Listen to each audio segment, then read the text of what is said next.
যেটা তোমাদের জন্য। সো এই continuous revision of the holy Quran এটা তোমাদের লাগবে। আল মুদাওয়ামাতু আলা কিরাআতিল কোরআন, প্রতিদিন ডেইলি বেসিসে এটা তোমাদের ডেইলি ওজিফা করে নিতে হবে। আমি সম্মানিত অভিভাবকবৃন্দ যারা আছেন তাদেরকেও বলবো যে এটা একটা টিম ওয়ার্ক, আপনাকেও হেল্প করতে হবে। এখানে আপনার বাচ্চা কোরআন তেলাওয়াত করবে, আপনাকে শোনাবে, আপনি তাদেরকে শোনাবেন। এই টিম ওয়ার্কের মধ্য দিয়েই কোরআন প্রিজার্ভ হবে, এটা থাকবে। এটা বড্ড জটিল। কোরআন হেফজ করা সহজ, কিন্তু এটাকে ধরে রাখা খুবই কঠিন।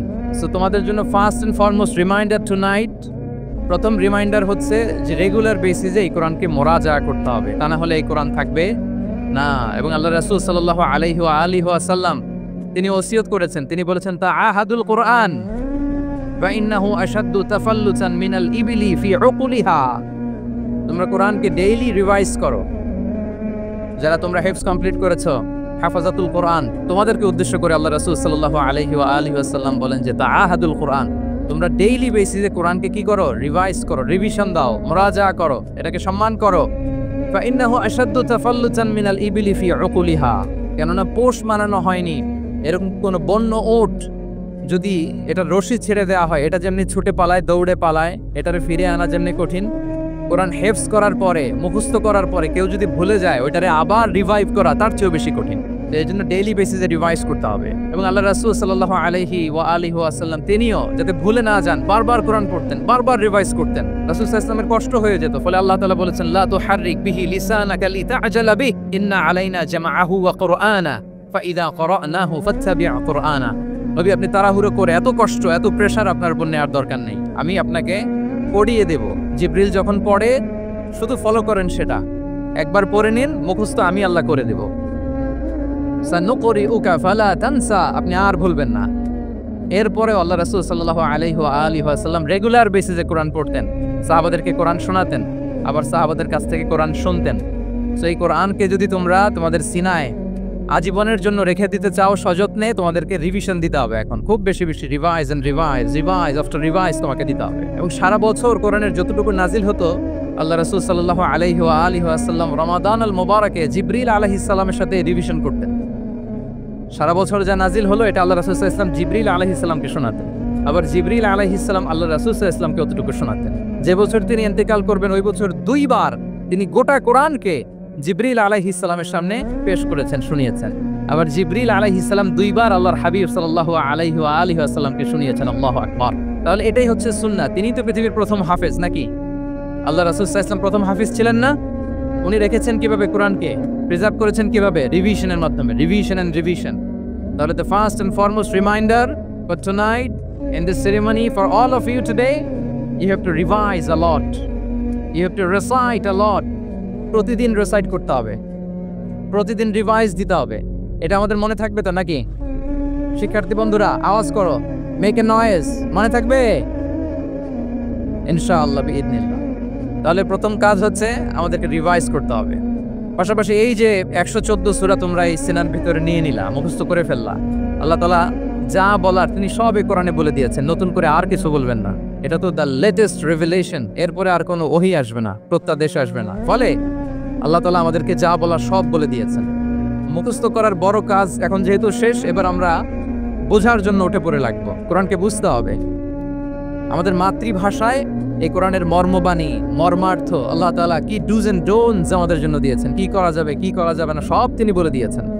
এটা আমাদেরকে বুঝতে হবে। আমরা গত বছর একটা বই লিখেছি এক নজরে কোরআন নামে, আমরা খুব সহজে 114 সূরার সামারি, সিনপসিস এই বইটিতে নিয়ে এসেছি। ফলে কেউ কোরআনের বঙ্গানুবাদ পড়ার আগে বা তাফসির পড়ার আগে যদি এক নজর এই বইটাতে একটু চোখ বোলায়, একটু গো থ্রু করে, তার জন্য কোরআন বোঝাটা একেবারে সহজ হয়ে যাবে ইনশাআল্লাহ বিইذনিল্লাহ। এই বই ছাড়াও আরো অনেক অনেক বই সম্মানিত লেখকরা তারা লিখেছেন। আমরা যেন কোরআনের সাথে নিজেদের অ্যাটাচমেন্ট বাড়াই, মাতৃভাষায় যেন আমরা কোরআনকে বুঝি, আমরা কোরআনের অনুবাদ যেন ডেইলি বেসিসে পড়ি, কোরআনের সহজ সরল যে তাফসির আছে এই তাফসিরগুলো যেন আমরা পড়ি। এটাকে বলে তাদাব্বুর। যে আয়াত দিয়ে আমি শুরু করেছি, আফালা ইয়াতাদাব্বারুনাল কোরআন আম আলা কুলুবিন আকফালুহা, আল্লাহ বলছেন তারা কি গভীর মনোযোগের সাথে কোরআন পড়বে না? উইথ ভাস্ট কনসেন্ট্রেশন, খুব ধ্যানমগ্নতার সাথে খুব মনোযোগ দিয়ে কি তারা কোরআন পড়বে না? নাকি তাদের হৃদয়ে তালা ঝুলে আছে? আমাদের হৃদয়ের জং ধরা তালা যদি আমরা খুলতে চাই, এটা আনলক করতে হবে আল কোরআন আল কারীম দিয়ে। তাহলে প্রথম রিমাইন্ডার হচ্ছে রিভিশন। আমার প্রিয় হাফেজ ভাই এবং বোনেরা, আমরা যেন রিভিশন দেই বেশি বেশি। 2 নম্বর কথা হচ্ছে আমরা যেন কোরআনের মর্মবাণী বাংলায় বুঝবার চেষ্টা করি, কোরআনের তাফসির যেন আমরা পড়ি, আমরা যেন তাদাব্বুরে কোরআন করি, কোরআনের যে রিফ্লেকশনগুলো আছে এগুলো যেন আমরা ধারণ করতে পারি। তাদাব্বুর শব্দটা বেসিক্যালি এসেছে আরবি শব্দ দুবুর থেকে। দুবুর, দুবুর শব্দের অর্থ হচ্ছে পেছন, যে কোনো জিনিসের পেছনকে বলে, আমাদের পেছনটাকেও বলে দুবুর। তো তাদাব্বুরে কোরআন মানে হচ্ছে কোরআনের যে বাহ্যিক আয়াতের যে অর্থ, এর পেছনের যে গল্পটা, পেছনের যে রহস্য, এই আয়াতের পেছনের যে রহস্য, এটাকে উদ্ঘাটন করার চেষ্টা করা, আত্মনিমগ্ন হওয়া কোরআনের রহস্য উন্মোচনের জন্য, ধ্যানমগ্ন হওয়া, খুব গভীর মনোযোগ দিয়ে with vast concentration and attention কোরআনকে পড়াকে বলে তাদাব্বুরে কোরআন। তাহলে রিভিশনের পাশাপাশি আমাদেরকে তাদাব্বুরে কোরআন করতে হবে। কি পারা যাবে তো ইনশাআল্লাহ? এই কোরআন যে তোমাদেরকে কোথায় নিয়ে যাবে তুমি জানোই না, তোমার কোনো আইডিয়াই নাই এই যে কোরআন তোমাদেরকে কোথায় নিয়ে যেতে পারে। এবং শিক্ষার্থীদের জন্য গোটা বিশ্ব খোলা, the entire world is open for you. তোমরা বিশ্ব জয় করতে পারো, তোমরা ঢাকা বিশ্ববিদ্যালয়ে যাবে, তোমরা চট্টগ্রাম বিশ্ববিদ্যালয়ে যাবে, যে তোমাদের এক বড় ভাই বসে আছে ডাকসুর ভিপি সাদিক কায়েম। ঢাকা বিশ্ববিদ্যালয়ে যে আমাদের কোরআনের আলো ছড়িয়ে দেওয়ার দরকার আছে না নাই বলো? তোমরা অক্সফোর্ডে যাবে, তোমরা এমআইটিতে যাবে, তোমরা হার্ভার্ডে যাবে, আমি হার্ভার্ডে গিয়েছি, এমআইটিতে গিয়েছি, তোমরা ইয়েল ইউনিভার্সিটিতে যাবে, সেখানে যে কোরআনের আলো ছড়িয়ে দিবে ইনশাআল্লাহ বলি সবাই।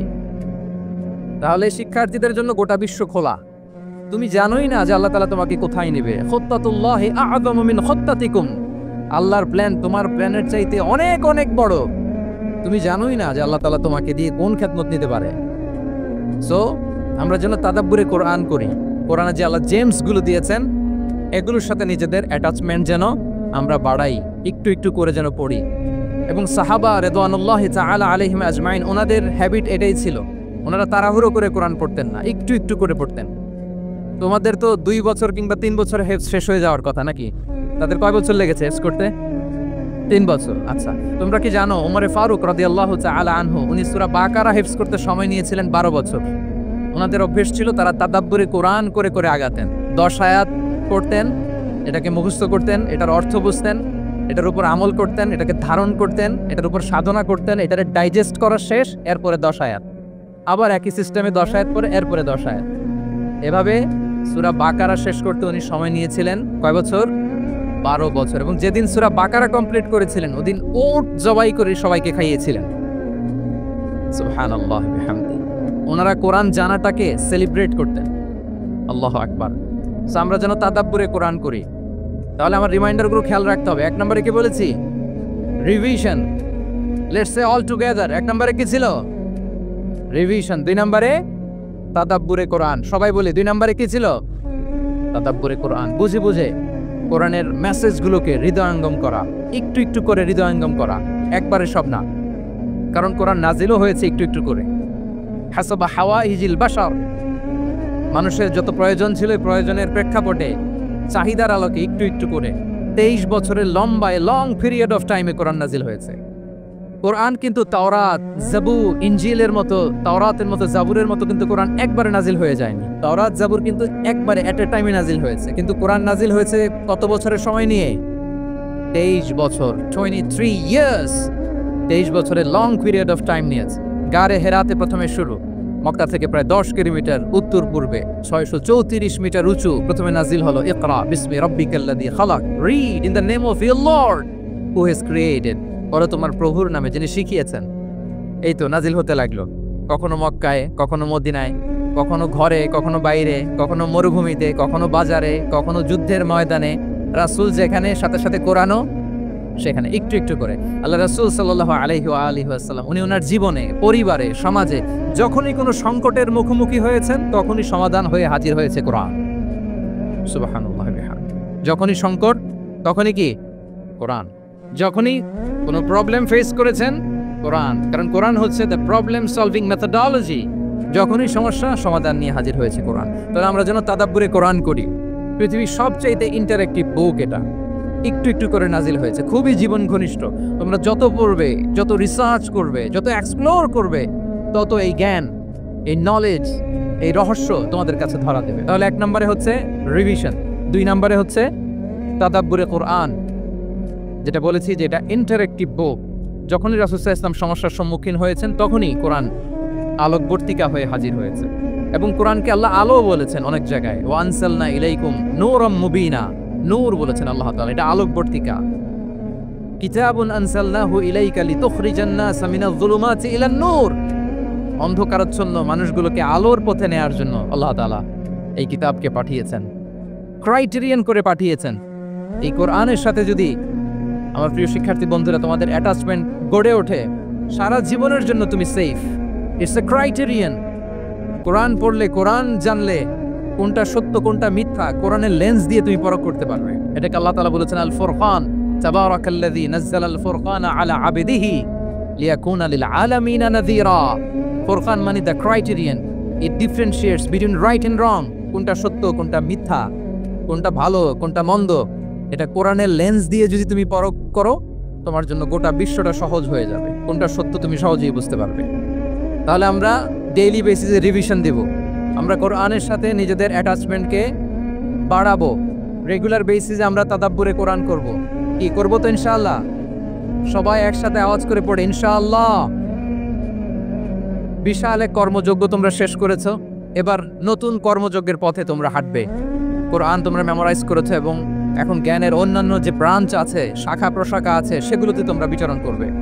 জ্ঞানার্জনের একটা মূলনীতি তোমাদের সাথে আজকের এই প্রোগ্রামে শেয়ার করে আমি আমার সংক্ষিপ্ত আলোচনা শেষ করব। ইসলামিক জ্ঞান হোক কিংবা কনভেনশনাল জ্ঞান হোক, জ্ঞানার্জনের জন্য তিনটা বিষয় অপরিহার্য, এটা আমাদের খেয়াল রাখতে হবে। 1 নম্বর হচ্ছে বিনয়, 2 নম্বর হচ্ছে সফর, 3 নম্বর হচ্ছে সবর। এবার আমি জিজ্ঞেস করি, তোমাদের মুখ থেকে আমি শুনতে চাই, বলো জ্ঞানার্জনের জন্য অপরিহার্য বিষয় কয়টা? 1 নম্বরে বিনয়, 2 নম্বরে সফর, 3 নম্বরে সবর। এই তিনটাই লাগবে। বিনয়ী হইতে হবে, ডাউন টু আর্থ হইতে হবে। বিনয়ী না হলে, মুতাওয়াদি না হলে আল্লাহ তাআলা ইলমের নূর দিয়ে ওই ব্যক্তিকে ধন্য করেন না। বিনয়ী হইতে হবে। বলা যাবে না যে আমি সব শিখে ফেলছি, আমি সব জানি, আসলে কিছুই জানি না, আসলে কিছুই জানি না। অনেক পড়াশোনা করার একটা বড় সুবিধা হচ্ছে আমি যে কিছুই জানি না এটা জানা যায়। যারা অনেক পড়াশোনা করে, গভীর জ্ঞান অর্জন করে, অনেক পড়াশোনা করার একটা বড় ফায়দা হচ্ছে যে এটা জানা যায় সবশেষে যে আমি কিছুই জানি না। আবুন নওয়াস একটা চমৎকার কবিতা লিখেছেন, উনি বলেছেন ফাকুল লিমা ইয়াদদাঈ ফিল ইলমি ফালসাফাতান হাফিজতা শাইআন ওয়া গাবাত আনকা আশিয়াউ, যে বলে যে আমি সব জানি, তুমি তার বৃদ্ধাঙ্গুলি দেখিয়ে বলা তুমি কিছুই জানো না, তুমি অল্প কিছু জেনেছো। মহাবিশ্বের অনেক রহস্য তোমার কাছে এখন অধরা, এখনো অধরা, অজানা। ওয়া ফাওকা কুল্লি যী ইলমিন আলিম, জ্ঞানীর উপরও জ্ঞানী আছে। জানি ক্ষতিগ্রস্তদের মধ্যে শামিল হয়ে যাব, ঠিক কিনা? এই আয়াত দিয়ে, এই দোয়া দিয়ে যখন সাইয়েদনা আদম তাওবা করলেন, মুহূর্তেই তাওবা কবুল করে নিয়েছে কে? আমরাও যদি পাপ করি, অন্যায় করি, আমাদেরও পাপগুলো মোচন করার একজন আছে না নাই? তিনি গাফিরিয যাম কাবিলিত তাওব, ওনার কাজই হচ্ছে গুনাহ মাফ করা। শয়তানের কাজ ওয়াসওয়াসা দেওয়া, আমাদের কাজ পাপ করা, ওনার কাজ মাফ করা। আল্লাহ ডেকে বলে, গোলাম তোরা যদি পাপ না করতি আর বারবার মাফ না চাইতি, তাহলে তোদেরকে ধ্বংস করে দিয়ে জমিনের বুকে এমন একটা জাতি আমি বানাতাম যারা পাপ করতো আর মাফ চাইতো আর আমি মাফ করতাম। সুবহানাল্লাহ পড়ো। মাফ করতে আল্লাহর বড্ড ভাল লাগে, চোখের পানি দেখতে আল্লাহর বড্ড ভাল লাগে, কায়মনোবাক্যে কেউ দোয়া করছে এই দৃশ্য দেখতে আল্লাহর ভালো লাগে, চিল্লায় বলেন সুবহানাল্লাহ। এজন্য পাপ আমাদের যত বড় হোক, আমাদের জন্য মাফ আছে না নাই? দুইটা সময়ে তাওবা কবুল হয় না। 1 নাম্বার হলো বাদাল গারগারা, মালাকুল মউতকে দেখে ফেলেছেন, রূহ ধরে টান দিবে, তখন তওবা করলে কবুল হবে। আরেকটা হচ্ছে বাদা তুলুই শামসি মিন মাগরিবিহা, কিয়ামতের আগ দিয়ে সূর্য আর পূর্ব দিক থেকে উদিত হবে না, এটা পশ্চিম দিক থেকে উদিত হবে, তখন তওবা করলে কবুল হবে। তখন তওবার দরজাকে বন্ধ করে দিয়েছে কে? এজন্য আমরা যে কোনো পাপই করি না কেন, পাপ হয়েই যেতে পারে, আশা হারানোর কারণ নাই। Never lose hope, never give up. মুমিন কখনো আশা হারায় না, মুমিন কখনো নিরাশ হয় না। মুমিনের আশা ভরসা একটা সত্তার উপরে, চিৎকার করে বলতে হবে তিনি কে?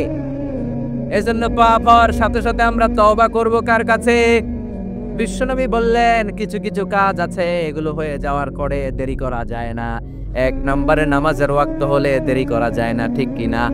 সালাতে কায়েম করো, সালাতে কায়েম করো, হবে সম্মানী তুমি, হবে জান্নাতি তুমি, হবে সম্মানী তুমি, হবে জান্নাতি তুমি। দিবে কাল হাসরে শীতল ছায়া আরশে আজিম রাব্বিয়াল আলা রাব্বিয়াল আযীম রাব্বিয়াল আলা রাব্বিয়াল আযীম সুবহানাল্লাহ পড়েন। নামাজের সময় হওয়া মাত্র দেরি নেই, তাজহিজুল মাইয়িত, মারা গেলে লাশ রেখে দেওয়া যায় না, তাড়াতাড়ি দাফন করে দাও। নামাজের সময় হলে নামাজ পড়ো, দেরি করো না। মানুষ মারা গেলে দাফন করতে দেরি করো না। বান্দা যদি পাপ করে ফেলে তওবা করতে দেরি করো। এজন্য পাপ করার সাথে সাথে তওবা করার দরকার আছে না নেই? এখন তওবা যে করব কোন সিস্টেমে করব? কোন সিস্টেম? ভুল হওয়া মাত্রই